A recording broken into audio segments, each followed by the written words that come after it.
샬롬. 오늘도 하나님 말씀 앞에 나오신 여러분 환영합니다. 우리 함께 기도하겠습니다. 하나님, 오늘도 우리에게 귀한 하나님의 말씀 주시니 감사합니다.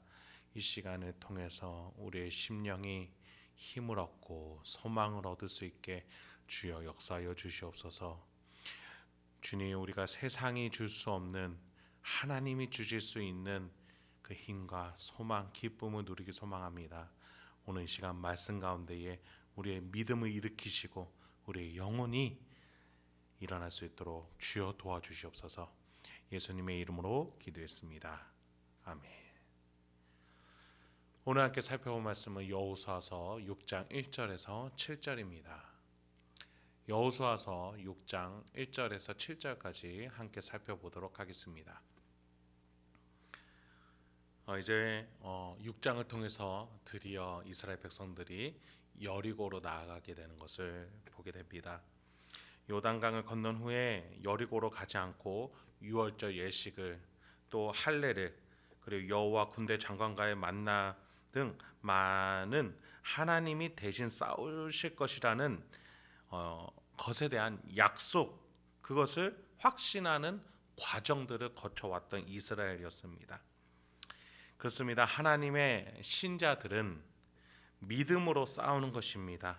하나님이 지켜주시고 대신 싸워주실 것을 믿음으로 우리는 그 믿음 뒤에 서서 인내와 절제와 명예와 처신을 가지고 싸우는 것임을 우리는 기억해야 합니다. 여러분, 다윗을 기억해 보십시오. 다윗의 믿음의 싸움은 물맷돌을 던질 때보다도 사울 앞에 섰을 때에 믿음이 더 중요했습니다. 여호와의 하나님의 이름이 모욕당하는 것을 가만히 두지 않았던 그 다윗의 믿음, 그때가 가장 중요했던 믿음의 싸움이었던 것을 기억하십시오. 지금 여호수아와 이스라엘도 마찬가지입니다. 그들은 여리고와 싸우는 것이 중요한 것이 아니라 여호와의 이름으로, 여호와의 이름 아래에 있다라는 믿음으로 나아가기 위해서 유월절과 할례와 여호와 군대 장관의 만남을 가졌던 것을 우리는 기억해야 됩니다. 근데 정말 하나님은 끝까지 이스라엘을 맨 앞에 내세우지 않으시는 것을 우리는 오늘 본문을 통해서 알 수 있습니다. 여리고로 가서 멋지게 싸워 이기는 그림을 하나님은 결코 허락하지 않으십니다. 끝까지 믿음으로 싸우게끔 하십니다. 1절부터 3절입니다. 이스라엘 자손들로 말미암아 여리고는 굳게 닫혔고 출입하는 자가 없더라. 여호와께서 여호수아에게 이르시되, 보라, 내가 여리고와 그 왕과 용사들을 내 손에 넘겨줬으니 너희 모든 군사는 그 성을 둘러 성 주위를 매일 한 번씩 돌되 엿새 동안을 그리하라. 여리고는 일찌감치 이스라엘에게 위협을 느끼고서는 성문을 굳게 닫고 모든 출입을 삼가시켰습니다. 여리고 안에는 마치 태풍의 눈과 같이 고요할 따름이었습니다. 그때 하나님께서 여호수아에게 말씀하시기를, 여리고와 그 왕과 용사들을 내 손에 넘겨주었으니 하나님의 작정이 이미 끝났다라는 거예요. 이제 실행만 하면 됩니다. 그 실행하는 방법이 무엇입니까? 나가서 싸우라는 게 아니에요. 믿음을 가지고 걸으라는 것이었습니다. 그 믿음을 가지고 싸우는 게 아니라 성주의를 매일 한 번씩 6일 동안 돌라라고 말씀하셨던 겁니다. 이런 하나님의 방침은 우리를 혼란케 합니다. 싸워도 모자랄 판에, 게다가 공선전입니다. 시간 싸움입니다. 여리고는 문을 굳게 닫았습니다. 여리고의 식량이 먼저 떨어지나 아니면 이스라엘이 먼저 식량이 떨어지나의 싸움이었습니다. 하물며 이스라엘이 그렇게 가만히 있다가 다른 적들이 이스라엘을 치거나 여리고성과 합작해서 전쟁을 일으켰을 때 이스라엘은 정말 위기를 맞이할 수밖에 없는 현장이었습니다. 이러한 공성전에 맞는 전략이 아니라 하나님께서는 정말 생각지도 못한 싸움의 전략, 바로 믿음을 가지고 싸우는 전략을 명령하시는 것이죠. 그러면 그 믿음의 싸움의 전략은 무엇이었는지 하나님의 전략 4절부터 한번 살펴보도록 하겠습니다. 제사장 일곱은 일곱 양각 나팔을 잡고 언약궤 앞에서 나아갈 것이요 일곱째 날에는 그 성을 일곱 번 돌며 그 제사장들은 나팔을 불 것이며 제사장들이 양각 나팔을 길게 불어 그 나팔 소리가 너희에게 들릴 때에는 백성은 다 큰 소리로 외쳐 부를 것이라. 그리하면 그 성벽이 무너져 내리리니 백성은 각기 앞으로 올라갈지니라 하시매. 6일 동안은 한 바퀴씩 돌고서 마지막 일곱째 날에 대한 설명입니다. 하나님은 요단강 때와 같이 언약궤를 중심으로 말씀하십니다. 언약궤 앞에 제사장 7명이 나팔을 붑니다. 그런데 여러분, 그냥 부는 것이 아니라 길게 불어야 된다라고 말씀하고 계십니다. 그 소리가 백성들에게 들리면 다 같이 소리를 내어서 함성을 지를 것을 명령하십니다. 그러면 그때의 성벽이 무너져 내리고 여리고로 들어가라고 하시는 것이죠. 요단강 때보다도 더 비현실적인 이야기인 것 같습니다. 이 전략의 의미는 과연 무엇이었을까요? 여러분, 여기서 우리는 생각해야 됩니다. 여리고 성은 왜 무너졌습니까? 어떤 이는 이 큰 함성의 공명 소리 때문에 성벽이 무너졌다라고도 해석하기도 합니다. 그러나 본문은 그렇게 말해주지 않습니다. 본문은 소리 때문에 무너졌다고 말해주지 않습니다.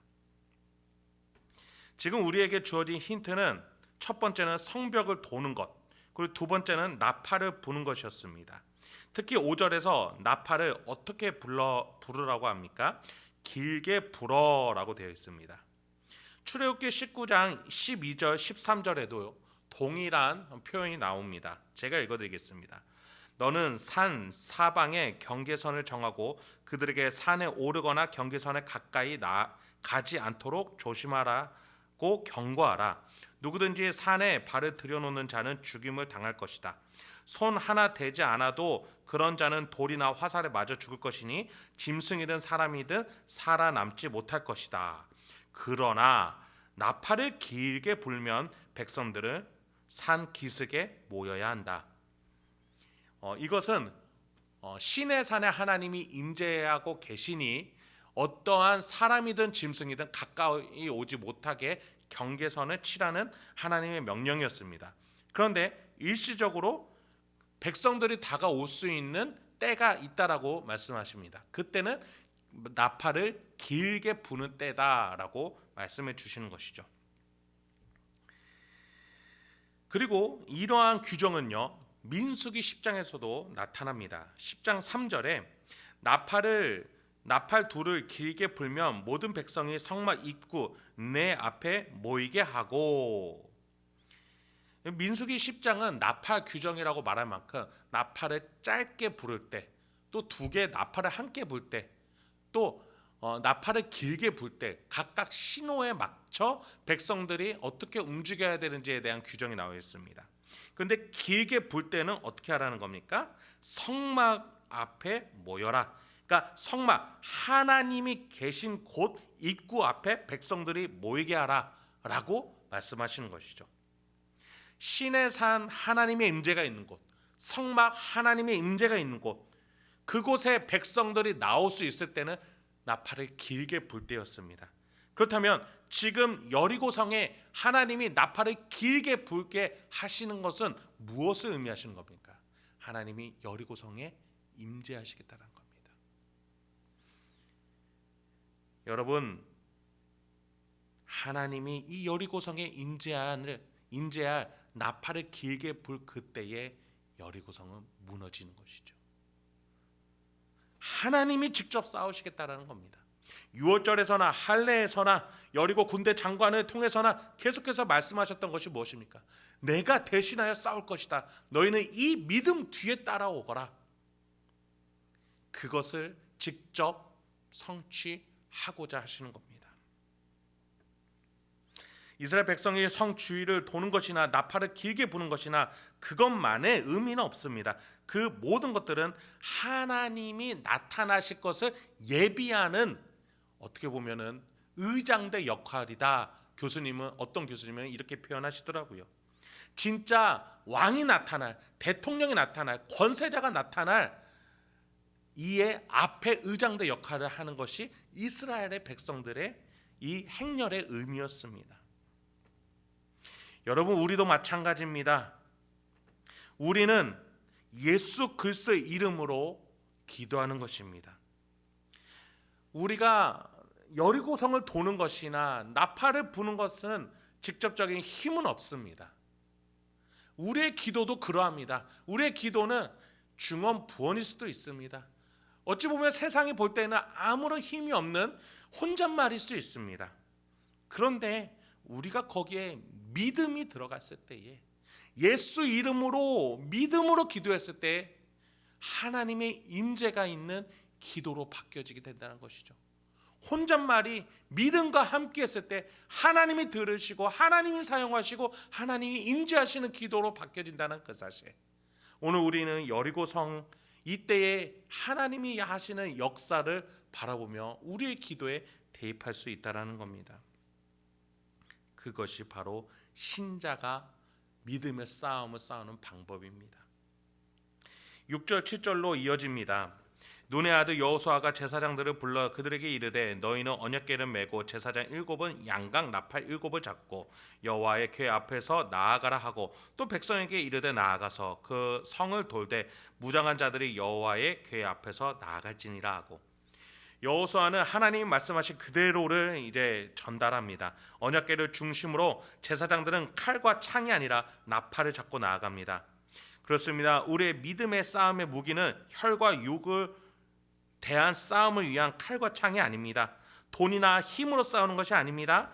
언약궤라는 하나님의 말씀과 약속, 나팔 부듯이 예수님이 재림하실 것이라는 소망, 하나님의 현현의 역사를 기대하며 옮기는 나의 믿음의 발걸음으로 싸우는 것입니다. 그것으로 우리는 싸움에서 승리하며 이겨낼 수 있는 줄 믿습니다. 그렇습니다.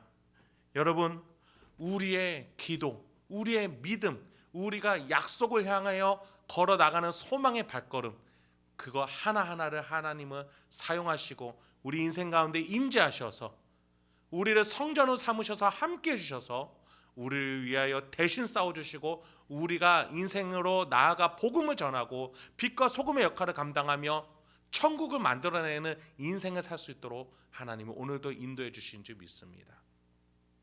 그렇게 이번 한 주도 하나님이 주시는 인생에서 하나님을 향한 믿음으로 승리하며 살아가실 수 있는 저와 여러분이 되길 소망합니다. 함께 기도하도록 하겠습니다. 우리의 주 여호와 하나님, 오늘도 우리에게 한 주를 허락해 주시니 감사합니다. 우리의 인생이 승리하기 소망합니다.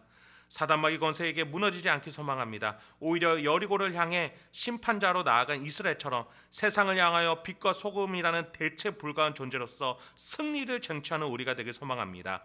사단마귀 권세가 떠나가고 우리를 피하며 예수 그리스도의 이름으로 나오는 우리 앞에서 벌벌 떨기를 소망합니다. 주여, 오늘도 믿음의 싸움에서 승리하게 하옵소서. 하나님이 내 인생 가운데 임재하셔서 대신 싸워 주시옵소서. 여러분, 주님, 우리는 칼로 흥한 자 칼로 망할 것이라는 그 경고를 다시 한번 기억합니다. 예수 그리스도의 이름으로 싸워 예수 그리스도께서 우리를 높여주실 것이라는 믿음을 가지고 주여 우리가 나아갈 수 있도록 인도하여 주시옵소서. 주님, 우리의 가정과 사업체, 직장 하는 모든 일 속에 우리가 죄와 타협하지 않도록 하여 주시고 하나님의 나타나심을 기대하게 하여 주시옵소서. 믿음으로 싸울 줄 아는 우리가 되게 하여 주시옵소서. 주 예수 그리스도의 이미 승리하신 십자가 승리를 기억하며 믿음으로 살아가는 우리 행복한 교회 성도들과 제가 되도록 주여 인도하여 주시옵소서. 예수님의 이름으로 기도합니다. 아멘.